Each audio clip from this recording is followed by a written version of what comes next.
He punched me in the face hard right there in the parking lot, in broad daylight, in front of at least 20 people, and no one moved. Not because I was violent, not because I was armed, but because I was black, and I refused to bow. What that cop did not know was he had just assaulted a United States Army officer. And 3 minutes later, my entire military unit pulled up behind him. Everything changed. That day, he punched me, right in the face. A uniformed cop with a gun on his hip and a badge on his chest. His fist collided my cheekbone, like I was a threat, like I was not just standing there outside my car in the middle of the grocery store parking lot, holding a bag of oranges. Blood ran down the corner of my mouth. The sun glinted off the asphalt. No one moved. I remember the moment so clearly. He had yelled at me to back the hell up, even though I had not blocked anything. There were at least 3 empty parking spots around. He did not ask questions. He did not explain. He just marched toward me with that white-hot fury in his eyes and assumed, by the color of my skin and the curve of my jaw, that I was someone who needed to be controlled. Move your damn car or I will move it for you. He barked.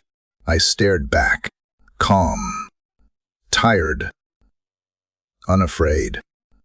I said, "Sir, I am not in violation of anything." And that was all it took, a split second. A spark. He shoved me. I stepped back, startled. And then bam, the punch landed like thunder. My oranges spilled onto the hot pavement. And standing behind him, arms crossed and smirking like she was watching street theater, was a white woman in a blue pencil skirt with a clipboard tucked under her elbow, the store manager. The look in her eyes told me everything. "You are not welcome here." I heard someone gasp. A kid cried out, "Mom!" He hit her, but no one stepped forward. No one stopped him. I stumbled back, my military instincts kicking in. Breathe. Assess. Stabilize. I was not wearing my uniform. I was not even carrying Ed. I had just gotten off duty 2 hours ago and thought I would grab groceries before heading home. I wore jeans, a green t-shirt, and sneakers, just another civilian on a Sunday afternoon. But under my skin was steel. Discipline. Rank. That punch was not just about a parking space. It was about control. It was about silencing. It was about reminding me a black woman in a predominantly white town who they thought had the power. But what Officer Brock Tennyson did not know was that he had just laid hands on a commissioned officer in the United States Army. I am First Lieutenant Tamara Hayes, and this was the day that changed everything. For the next 30 seconds after the punch, I did not move. Neither did he. He stood there, chest heaving, the knuckles of his right hand clenched tight, like he was ready to swing again. If I so much as breathed too loud, my cheek throbbed. But what hurt more was the silence. The way people looked away, the way justice, for a moment, felt like a myth. A shadow moved across the edge of my vision. A teenage girl, maybe 15, raised her phone slowly and started recording. Her hands were shaking. I caught her eyes, brown like mine, wide, fearful, but brave. That is when he noticed. Officer Tennyson turned his head, snarled, and barked, "Put that down." But it was too late. She had already captured it. The punch, the blood, the badge gleaming on his chest, and still no apology. I turned my face toward him. Still steady, still standing. I said nothing, but the rage inside me coiled tight like a bowstring. He looked at me like I was less than, like I would forgotten my place. What he did not know was, I knew exactly where I belonged. And I was not going to let this go. Because moments later, my phone buzzed in my pocket. A text. Bravo Unit Eta. 3 minutes. I did not flinch. I just stood there, the blood on my lip catching sunlight, and watched the fear crawl into his eyes for the first time. He had no idea who he had just assaulted. But he was about to find out. People always assume I am just a regular woman, maybe a teacher, maybe a nurse. Soft-spoken. Respectable. Someone who steps aside when others raise their voice. Someone polite enough to swallow her pain and smile through it. But the truth is, I have never fit in the box they made for women like me. Not in this country, not in this skin. I was born in Montgomery, Alabama, on a street named after a Confederate general, in a neighborhood where the American flag flew from every porch, but still somehow never felt like it belonged to us. My mother, Cynthia Hayes, was a seamstress. My father, Sergeant Major Charles Hayes, was a man of steel, faith, and country. He served 32 years in the United States Army and taught me how to salute before I could tie my own shoelaces. I joined the military at 22. I was top of my ROTS class. I graduated from Howard University with a dual degree in logistics and criminal justice. I did not enlist to prove anything. I enlisted because it was in my blood. Because when you are a black woman in America, sometimes the only way to claim your place is to wear the very uniform that they say does not fit you. Now I am 34, a logistics officer. First lieutenant. I have been deployed to Afghanistan twice. Managed supplies and personnel in combat zones where every decision meant life or death. I have commanded troops under mortar fire. I have negotiated with tribal leaders in remote mountain provinces. I have written condolence letters to mothers who will never see their sons again. But nothing, absolutely nothing, prepared me for the humiliation of being punched in the face by a cop in a parking lot in my own country. Not after all the flags I folded. Not after all the nights I spent watching over convoys under moonless skies. I sat in my car after the punch, the cold deck humming as I pressed a napkin to my cheek. The pain was not unbearable, but the injustice that was another story. I could feel it rising in my throat like fire. Outside, Officer Tennyson paced back and forth, trying to look busy while the crowd slowly dispersed. No ambulance. No report. Just silence. He still did not know who I was. But I was not alone. I tapped my phone. A secure line. Military only, I spoke quietly. Steadily. Code Silver.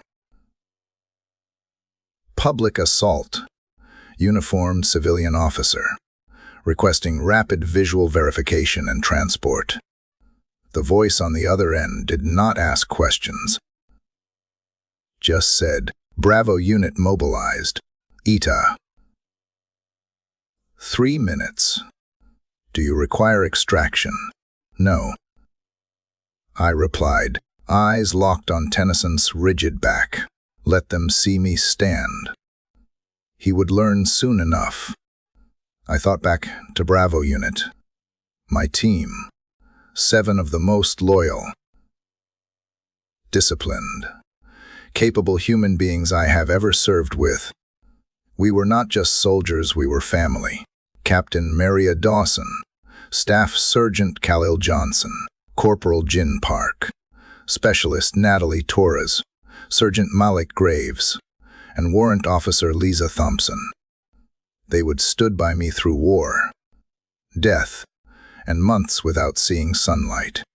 And when I called even stateside, even off duty, they answered, because they knew if I reached out, it was real.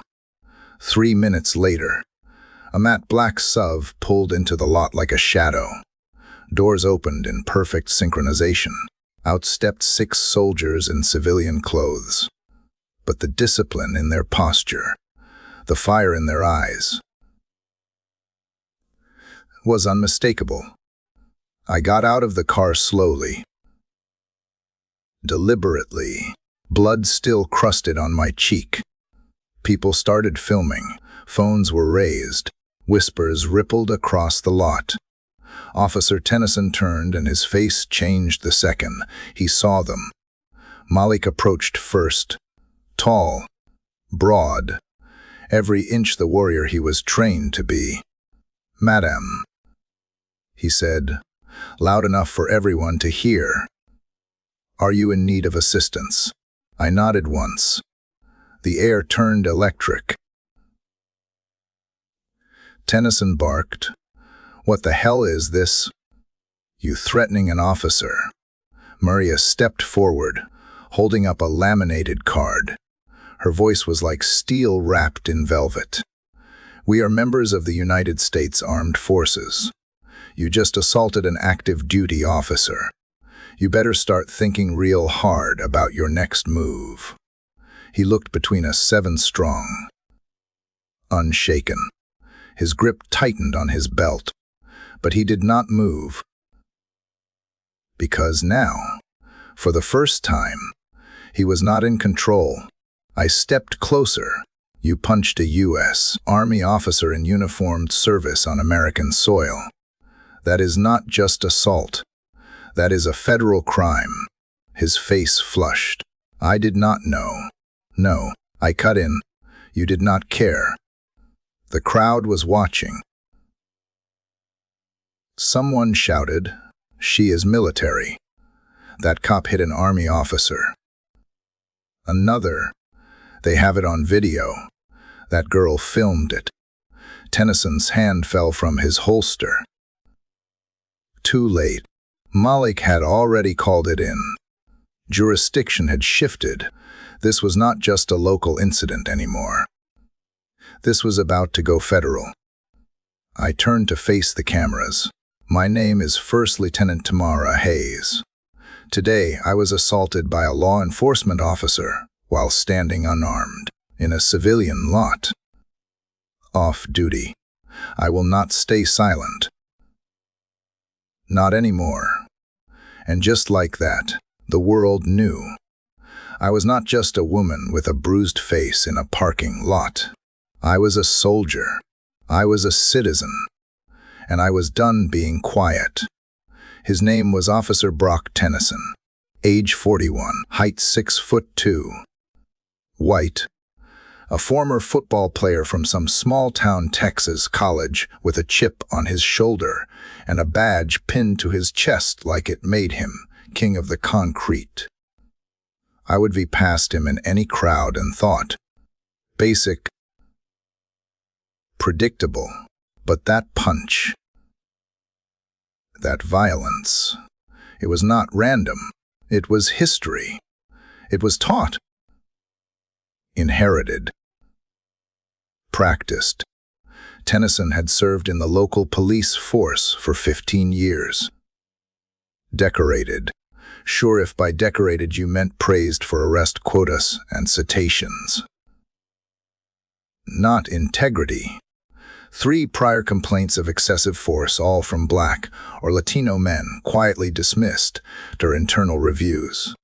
Harassment claim filed by young Latina mother at a routine traffic stop settled out of court. No bodycam footage available. No disciplinary record. Clean on paper. But dirt does not always leave stains you can see. Sometimes it clings to silence, to the fear of speaking up. He did not punch me because he was scared. He punched me because he thought he could, because men like him are built by systems that protect them, uplift them, and convince them they are the law. After the video leaked online that same night, his name exploded across social media. Cop punches black woman was trending by sunrise. But his department did not suspend him. No apology was issued. The police chief gave a vague statement about reviewing the incident and asked the public to remain calm. Remain calm. I was calm when he punched me. He was not. They wanted me to disappear, to shrink back into civilian life, to be grateful I was not arrested or worse. But I did not come this far to vanish. I had a name. I had the truth. I had bruises on my face and courage in my blood. So I started digging. I learned that Tennyson's father, Harold Tennyson, was once a sheriff in the next county infamous for his hardline zero-tolerance stance. Old footage showed him dragging young boys into squad cars by the collar. My daddy taught me to serve with strength, Brock once said in an interview, chest puffed out like a rooster. I wonder if strength always meant force. The day after the incident, I filed an official complaint with the city's Civilian Review Board.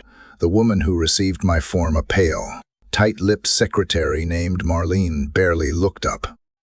You can wait 6 to 8 weeks for a hearing, she muttered. I leaned forward, voice cold. You are telling me a uniformed police officer punched a decorated Army lieutenant, and you want me to sit still for 2 months? She blinked once. That is protocol. No, I said. That is complicity.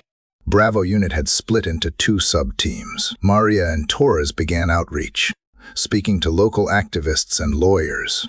Graves and Gin Park combed through public records and collected witness testimony.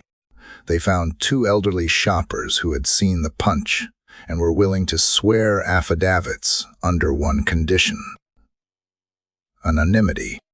They were afraid. I do not want no trouble. One said, he has got friends on the force. And that is when it hit me. This was not just a bad cop. This was a shielded predator in a uniform protected by a town too, scared to say his name. I stood in front of my bathroom mirror that night, hands braced on the counter, eyes fixed on the yellow-blue bruise blooming across my cheek. It pulsed with memory, with rage, but also with something else: resolve. I touched the skin lightly, then reached for my uniform, hanging on the back of the door. Pressed. Clean. Perfect. A reminder of who I was, who I still am, who I refuse to stop being. I thought about my father, the way he used to clean his boots with toothbrushes, the way he made me recite the Soldier's Creed every Saturday morning until I said it like scripture. I will never accept defeat. I will never quit. I am disciplined. I am a guardian of freedom.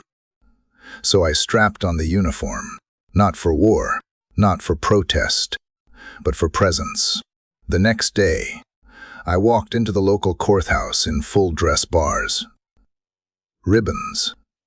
And all, every eye followed me. People moved aside without being asked. It was the power of visual truth of a woman who wore the country's fabric not to oppress, but to defend it from rot inside its own walls. I did not come to beg. I came to demand. Inside the civilian board's temporary chair, a man named Richard Calloway sat behind a desk lined with file folders and excuses. He started his sentence before I even sat. Lieutenant Hayes, We understand emotions are high, but we need to let the system do its job. I stared him down. The system did its job when I was on the battlefield. Don T insult me by pretending it forgot how. He said nothing. I placed the flash drive on his desk. The video. The statements. The threat. The name. Brock Tennyson. And then I told him, "You have 72 hours. After that, I go public. With names. With timelines. With blood-stained napkins if I have to." For the first time, his hands shook, because deep down, they knew. This was not just about me. This was about every woman punched into silence, every badge used like a hammer, every bruise written off as resistance. Tennyson thought he could hit me and walk away. But I do not walk away from battles. I walk through them, and I win. At first, the retaliation was subtle, quiet, like a whisper behind a door you are not supposed to open.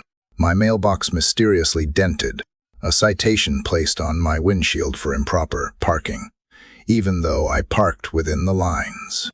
Same as every other car on the block.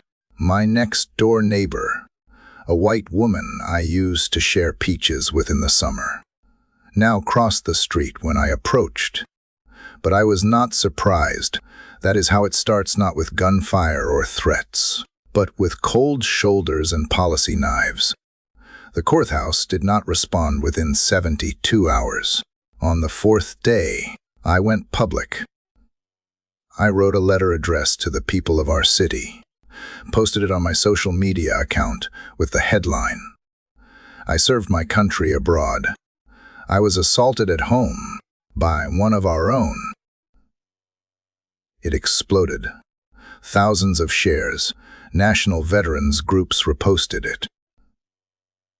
Military moms, civil rights attorneys, and even a few former officers reached out with support. But not the department, not the mayor, not the police union, because the system was not broken. It was functioning exactly how it was built. To discredit, delay, deny. That same week, the review board issued a statement. "We have opened an internal investigation. Officer Tennyson is on administrative leave." Leave, paid. Not suspended, not arrested. Just sent home with a check and the full benefit of doubt. They gave him peace and expected me to accept silence. I sat alone in my kitchen the night the statement dropped. Coffee gone cold, emails flooding in, messages from women I would never met. He did the same to my son in 2021. He pulled me over for driving too slow. I was 7 months pregnant. I filed a complaint. Nothing ever happened. Each message carved a new wound, not for me, but for every name they tried to erase. I printed them all out, one by one. My Bravo unit had turned into a full-force investigative team. TORS had mapped every incident linked to Tennyson's badge number in the last 8 years. Jin found a whistleblower, a rookie officer, who resigned after 3 months, citing toxic enforcement culture. Maria was building a case file, like we were preparing for combat intelligence. Briefings. Because this was not just about a punch. It was about how the system protects the hand that throws it and gaslights the victim into thinking it was their fault. They wanted me to question myself. They wanted me to shrink. But what they did not know was, I had already been through war, the kind where people die, where your closest friends bleed out on dusty roads, and all you can do is hold their hand until it is over. I would carry the weight of fallen comrades. a punch, a smear campaign. That was child's play. I remembered Sergeant Marcus Fields, my mentor. He once told me under a blistering Kandahar sun, "They will try to kill your reputation before they try to kill your body. One's easier to cover up." He was right. A week later, a memo leaked. A police department internal email warning officers to be cautious of me. They labeled me disruptive and antagonistic. They even suggested I was using her rank to provoke legal entanglements. I laughed when I read that. Provoking entanglements. I was the one with a bruised face. I was the one who got punched. They called it a public relations issue. I called it a moral emergency. And so I took it higher. I filed a formal grievance with the Department of Justice Civil Rights Division. I reached out to national veteran advocacy groups. I sent copies of all my documentation to the local news. I gave interviews in full uniform, not for ego, for clarity. Because when the world sees you in the threads of your service, they are forced to reconcile that you are not just a story, you are a citizen, a soldier, a survivor. By the end of that week, the City Council announced an emergency town hall, public forum, open mic, televised. Tennyson S. supporters were already organizing. Thin blue line bumper stickers, flags, whispered warnings. You are turning this town against our own. But I was not alone. That night, I sat in the front row, in uniform. Behind me, Bravo unit. Alongside me, dozens of strangers who died emailed me their stories and showed up for the first time not as victims, but as witnesses. We were no longer whispering. When my name was called, I rose, walked slowly to the podium, looked each council member in the eye. Then I took a deep breath and began. My name is First Lieutenant Tamara Hayes. I have served my country with honor, and on June 3rd, I was assaulted by a man sworn to protect me. Since then, your silence has been louder than his fist. The room was silent. Every camera light was on. Every breath was held. I continued. I am not here because I want vengeance. I am here because I want accountability. Because if this can happen to me, a soldier, what happens to those without uniform? Without witnesses? Without voice? A woman in the back clapped. Then another. Then the room erupted, not in rage, in resolve. For the first time in that town's history, the people stood up to the badge, not because they hated it, but because they believed it should mean something more. Justice, service, humanity.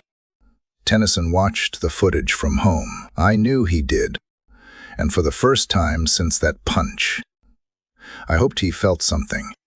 Shame, fear, or maybe the smallest flicker of regret. Because the system may be built to break us, but so are we built to fight back. And I was just getting started. In the days that followed the town hall, things became still, too still, the kind of quiet that does not feel like peace, but like a held breath before the storm. I kept waiting for the next blow. The backlash, the knock on my door, a call from the mayor's office, an apology I knew would never come. But nothing arrived except silence, coiled and patient like a snake in tall grass.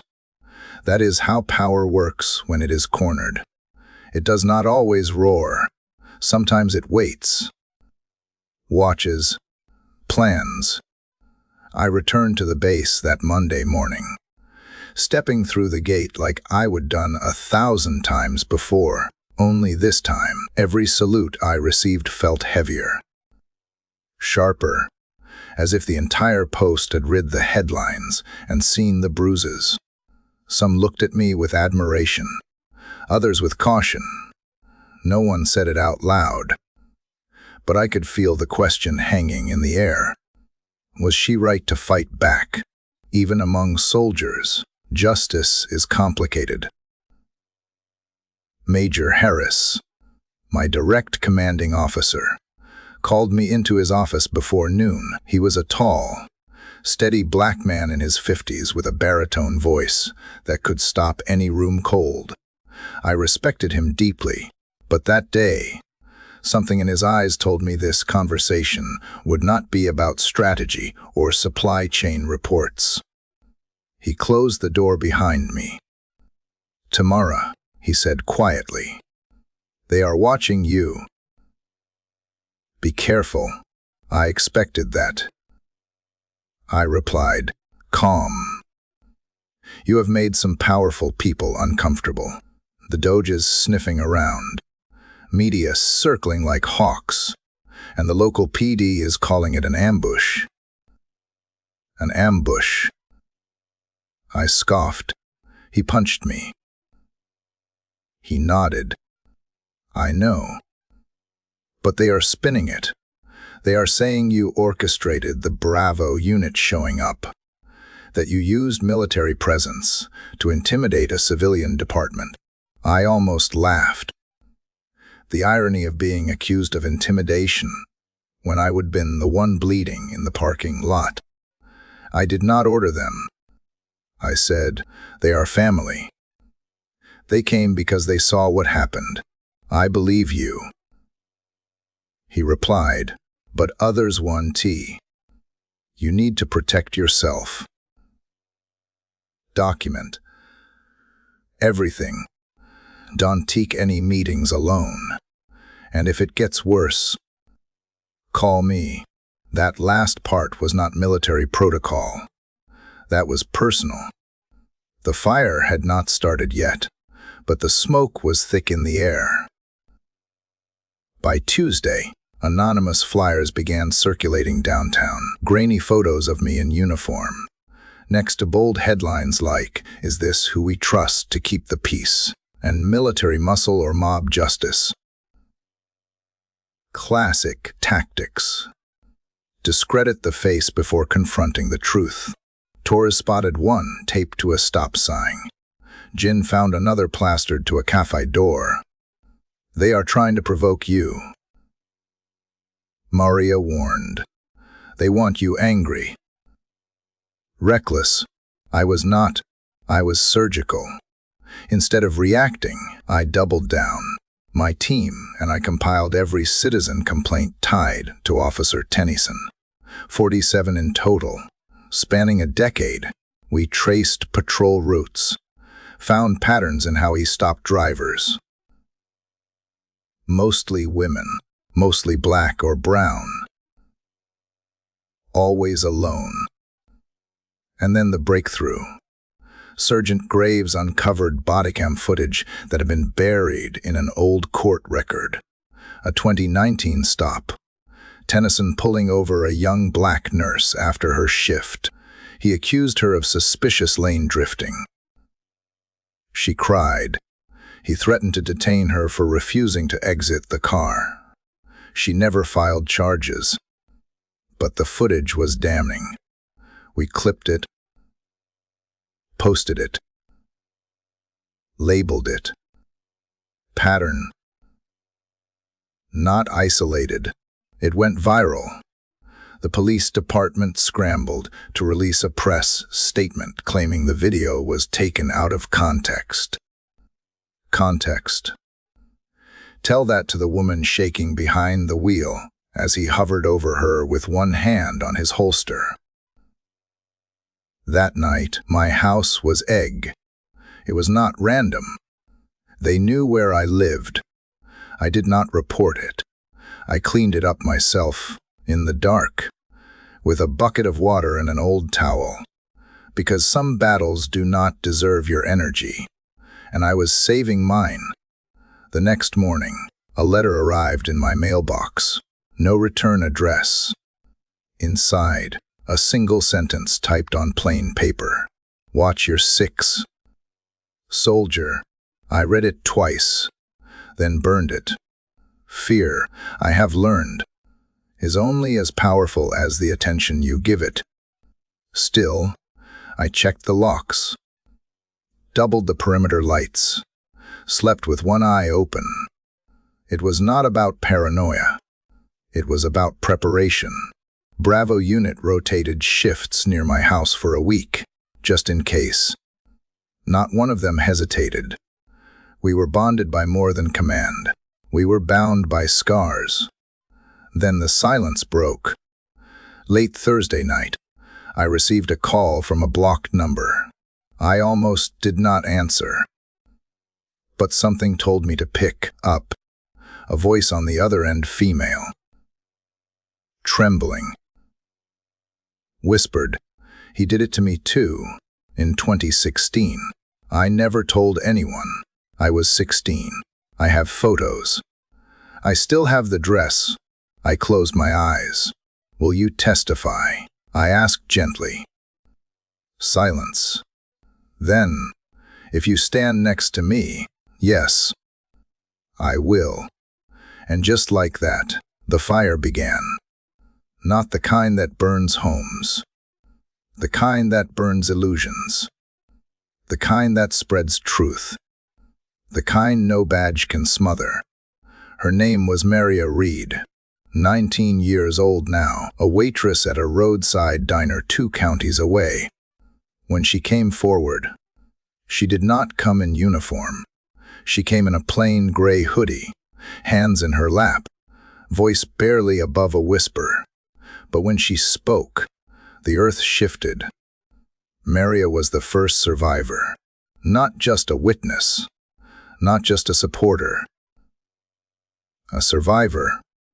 She sat in the back of the community center on folding chairs with peeling paint and told her story to a small group of reporters, 2 local lawyers, and us Bravo units standing behind her like pillars. It was Halloween. She began. I was 16. Walking home from a party. I had cat ears on. He pulled over, said I matched a suspect's description. I told him I did not have id. He made me sit in the back of the cruiser. No one around. Her voice cracked. She looked at me, then at the table.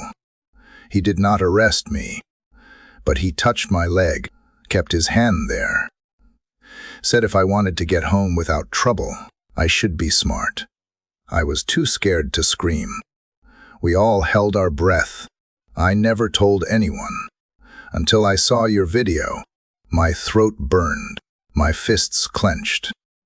Not just because of what he did, but because of what he thought he could do and get away with. Maria's voice was not polished.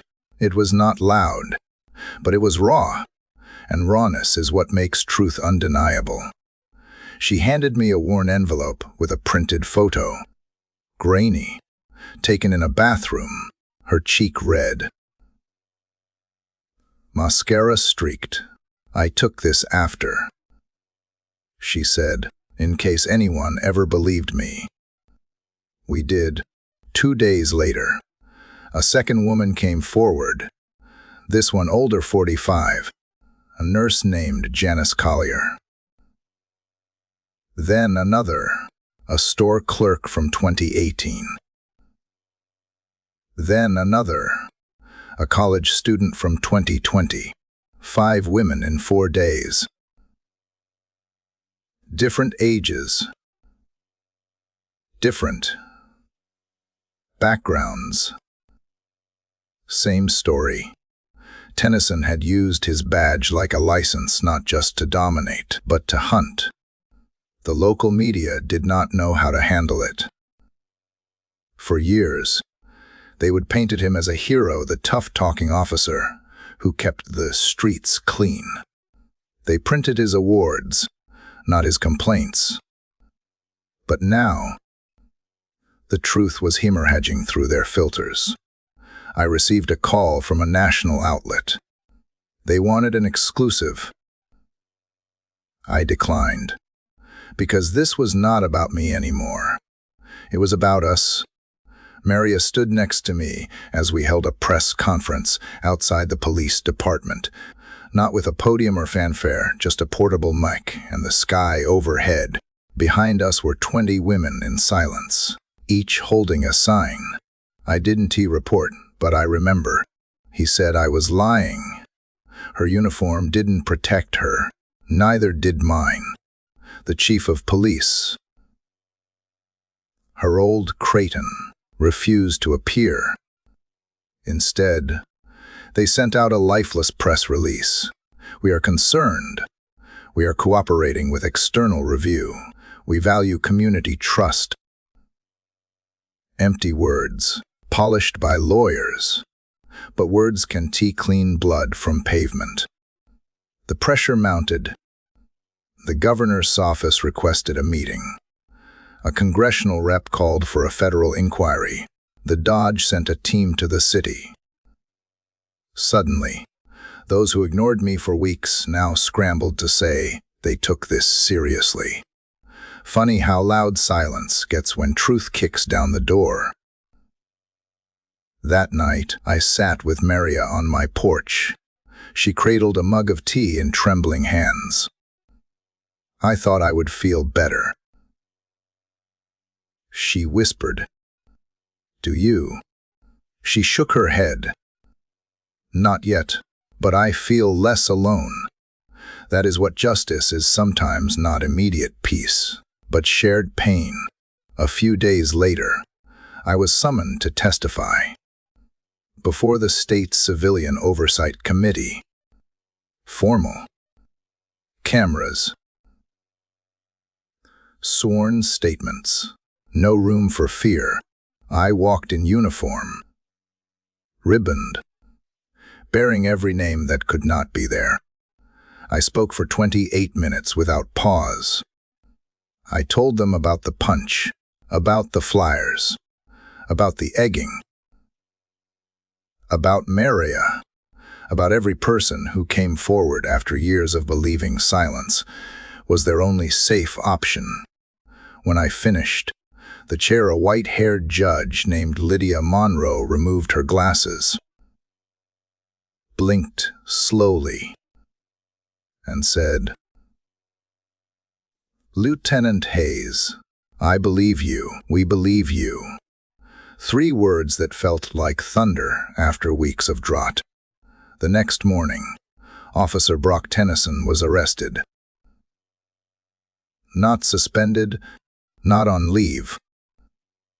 Arrested, charged with 5 counts of battery, 3 counts of misconduct, 1 count of tampering with evidence. Bail denied. I watched the footage of his arrest. No one roughed him up. No one raised a hand. He was led away by 2 internal affairs agents. Head lowered, lips tight, and the badge that had protected him for years removed, placed in a clear plastic bag. I wish I could say I felt triumph, but what I really felt was grief for the years lost, for the girls silenced, for the citizens who saw his uniform and believed it meant safety. Later that week, Maria sent me a text, just 2 words. "Thank you." I replied, "No. Thank you." Because the real shift did not happen when he was arrested. It happened when one girl, scared and scarred, decided her voice deserved to be heard. And because of her, they all spoke. The fire had started, and it was burning down the lies. They used to say Brock Tennyson was untouchable. He was the hero cop, the poster boy of law and order in a town where blue lives were worshipped like saints, and every cruiser parked outside a diner earned free coffee before sunrise. He shook hands at church, gave lectures at schools, and stood tall during the 4th of July parade in mirrored sunglasses like some kind of small-town deity. But even gods bleed when truth slices through the myth. His mugshot dropped at 9:47 on a Tuesday. By 10:00, it was everywhere, headlines across MSNBC. Even conservative talk radio could not ignore it. Decorated officer accused of systemic abuse, military lieutenant, sparked investigation. And I watched the whole thing unfold in silence. Because victory did not come with cheering. It came with reckoning. Bravo unit and I stayed back that day, not to celebrate, but to protect.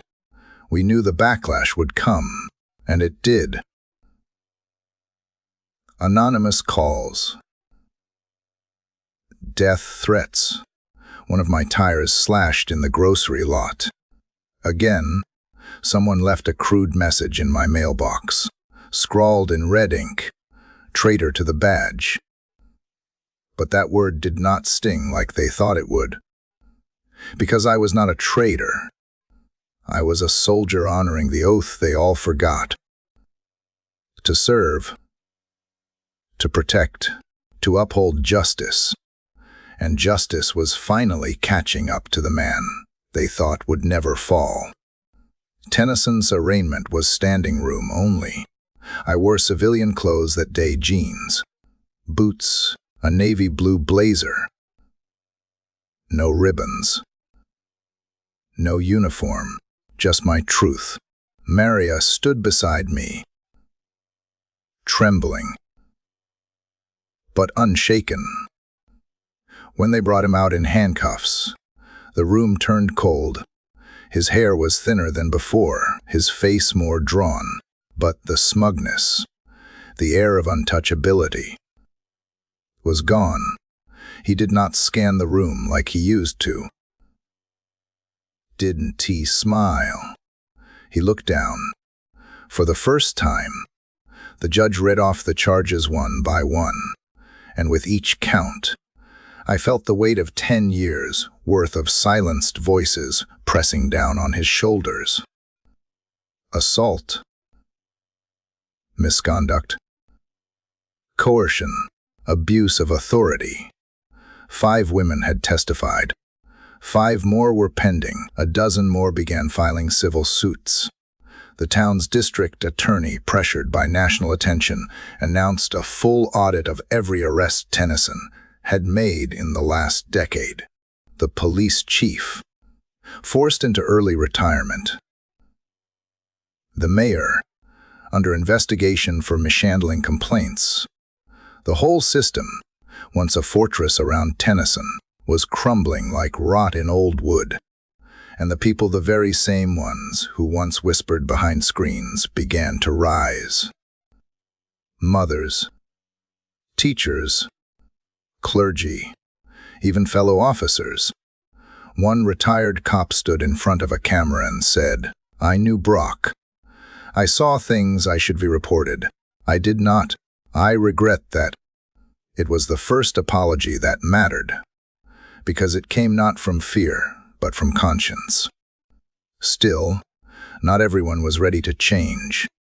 Some protested his arrest, waving flags, claiming witch hunt.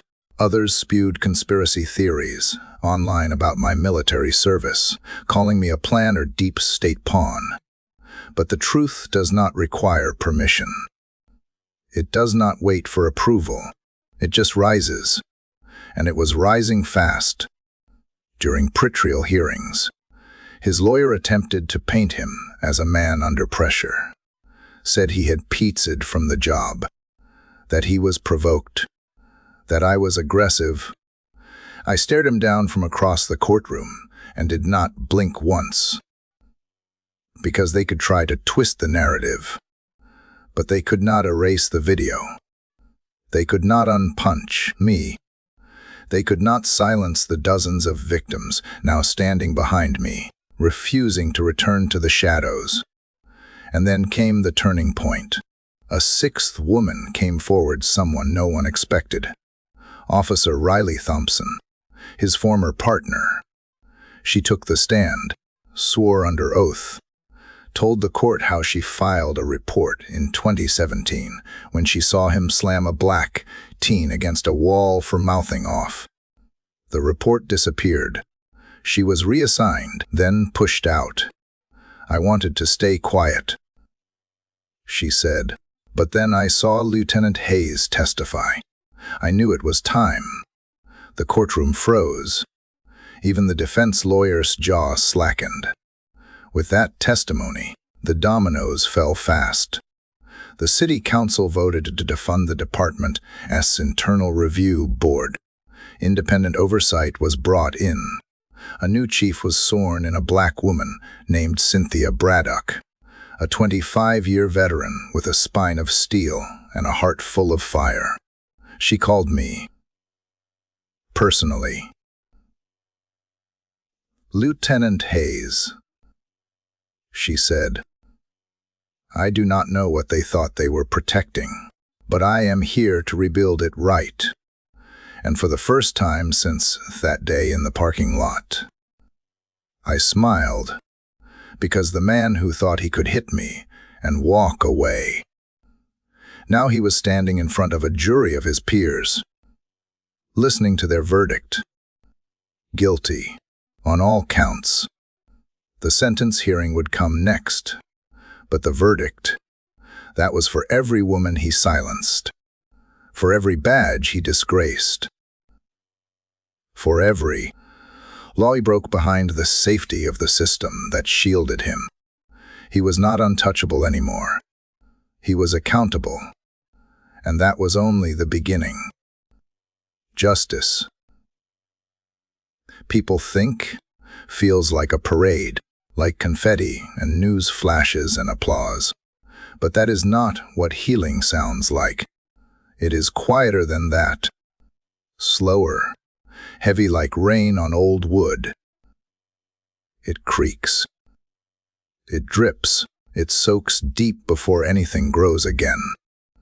After the guilty verdict, the town did not erupt in celebration. It exhaled, a deep, tired,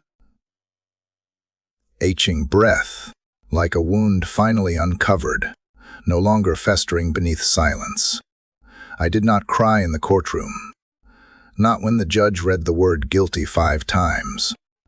Not when Tennyson slumped in his chair and put his hands over his face like the world had betrayed him.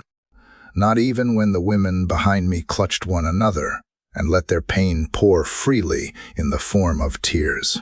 I did not cry, because I could not yet. For weeks, I had been surviving on discipline, on fury, on duty, but now that duty was done. I did not know where to place my hands, what to do with my breath.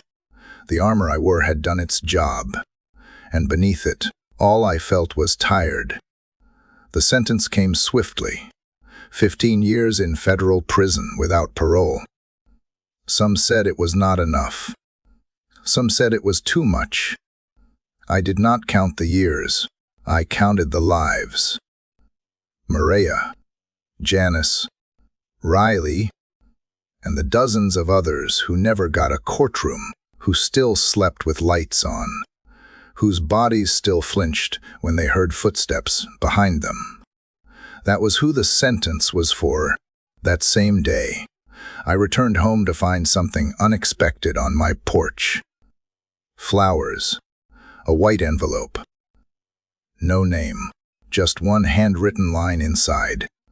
"You gave me the strength to leave him."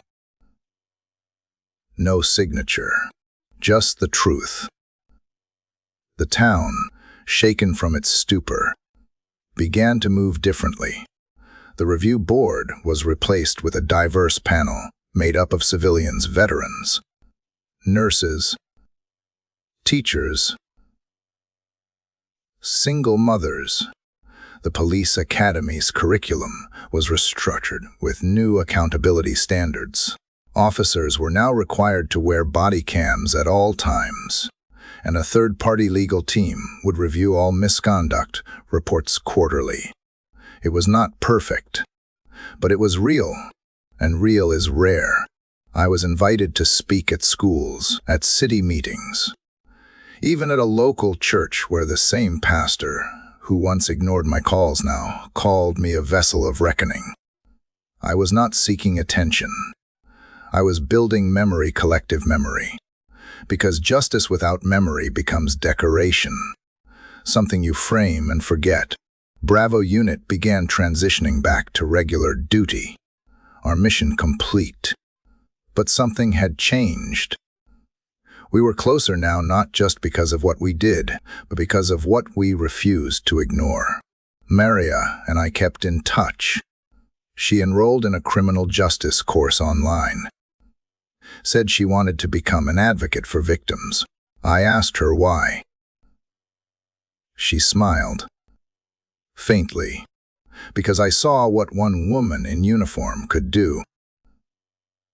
And finally, I cried. Not because of the pain, because of the possibility. Then, on a quiet afternoon, something unexpected happened. I received a call from the governor's office. They asked if I would consider serving on a statewide Commission for Law Enforcement Reform, a civilian military advisory panel, policy, training, oversight. I paused. Then I said yes, not because I needed another title, but because I needed to make sure what happened to me never happened again. And so, I found myself standing on a new kind of battlefield. No dust, no gunfire, no desert sun, but no less important. Just fluorescent lit rooms, long agendas, and closed minds that needed opening. One by one, we restructured old frameworks, outdated policy, loopholes, and in each meeting, I told them, you can build a just system with parts designed to protect injustice. They listened.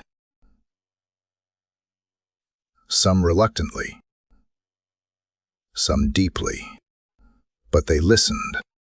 Healing did not mean forgetting. It meant refusing to let silence return. It meant creating space for voices that were once drowned by uniforms and titles and false reports.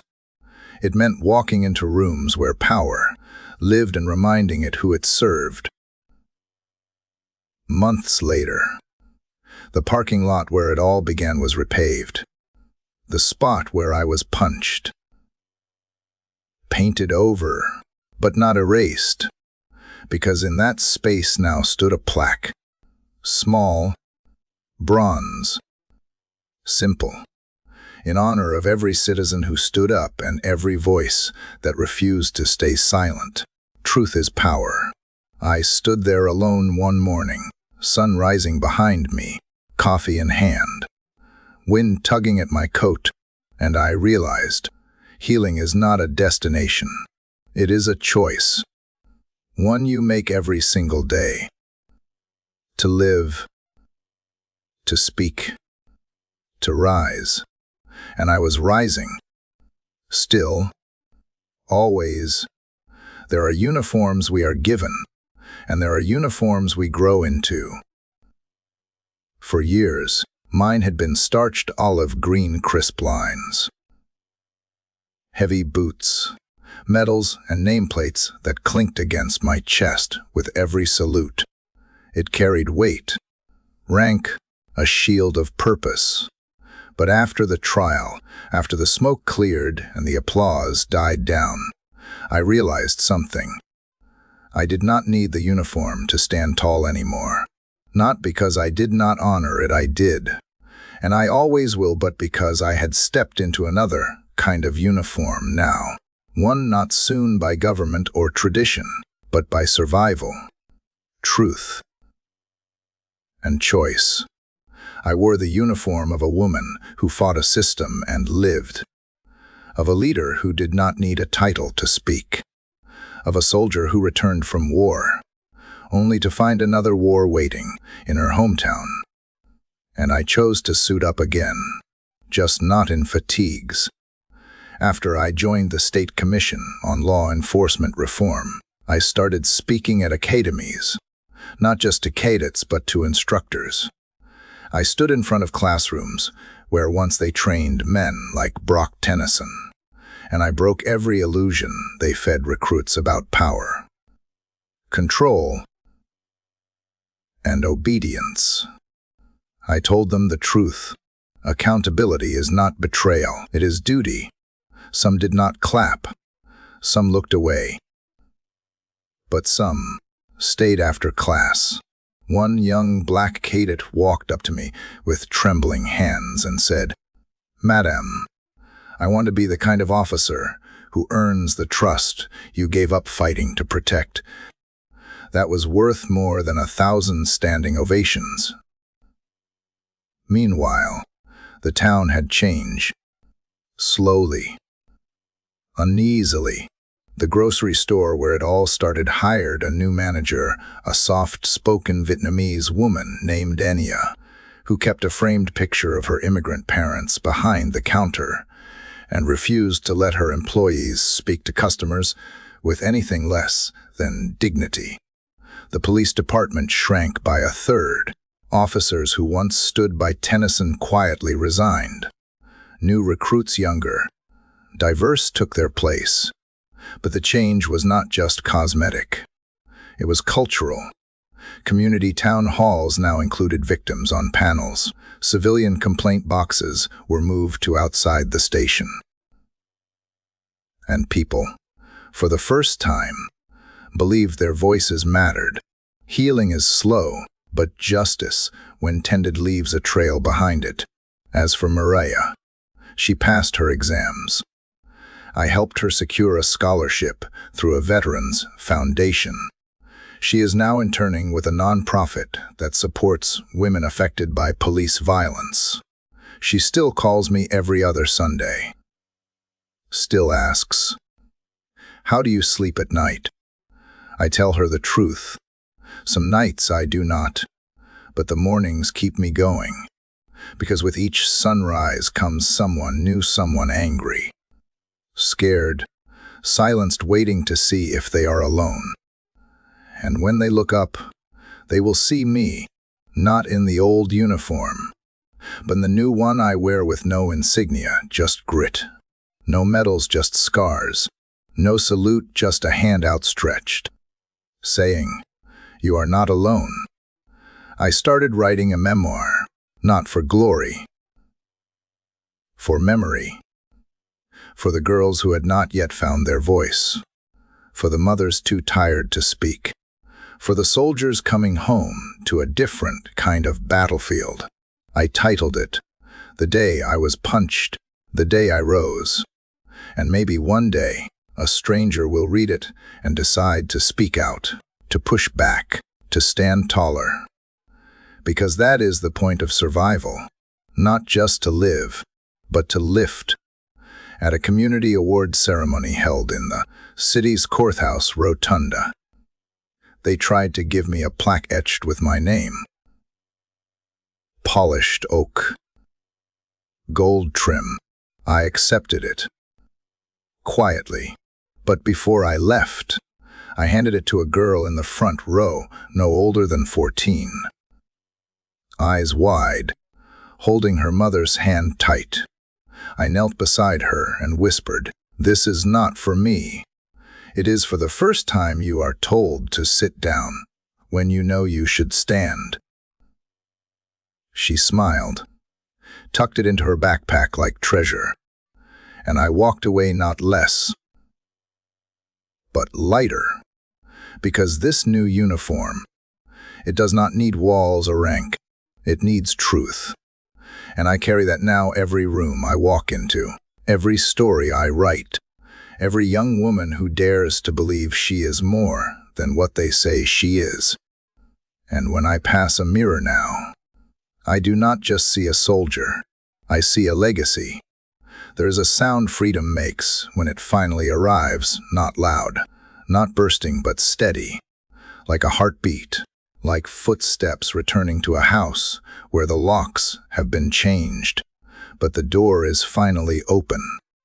I heard that sound the morning I stood on the steps of the state capitol, shoulder to shoulder with the people who once stood behind me. The sky was clean, wide, forgiving. No helicopters, no sirens, just a sea of citizens, black, white, brown, young, old, in jeans, in uniforms, in tears, in triumph.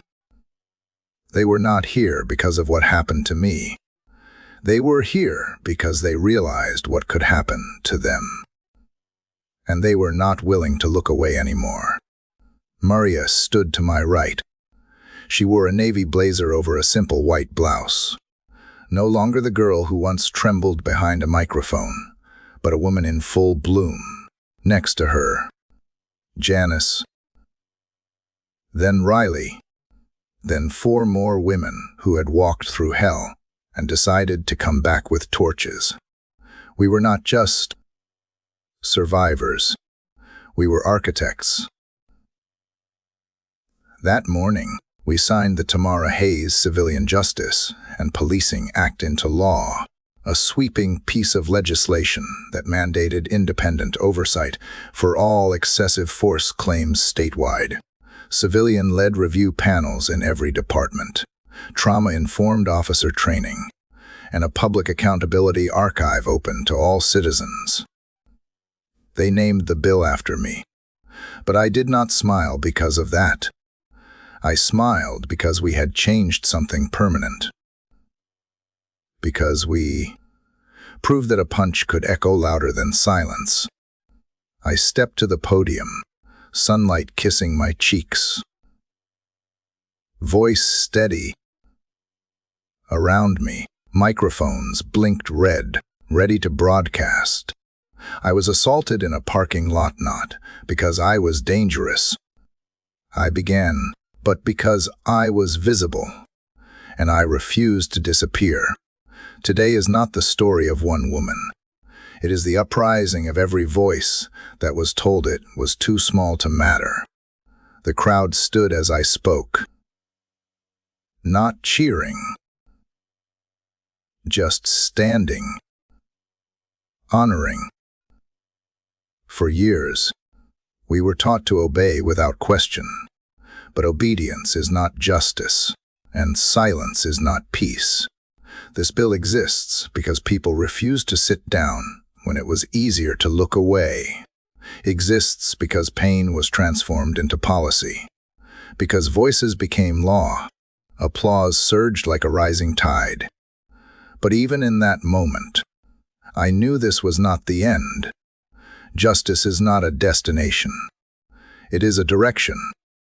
It is every choice made in the dark, every hand held when fear says run, every story told when shame says hush. It is what happens when we stand together after generations of being pushed to our knees. And we did stand. In the weeks that followed, cities across the country adopted the Bill's framework. Maria's organization expanded. Riley rejoined law enforcement this time as a supervisor overseeing misconduct prevention. Janice started a support group for survivors of police abuse. And I kept speaking, kept showing up, kept wearing the new uniform of responsibility that now fit like skin. One day, I returned to that same parking lot, not as a victim, not even as a soldier, but as a woman who rewrote the rules. The grocery store had changed. New signage. New staff. Even the air felt different. But the space was the same.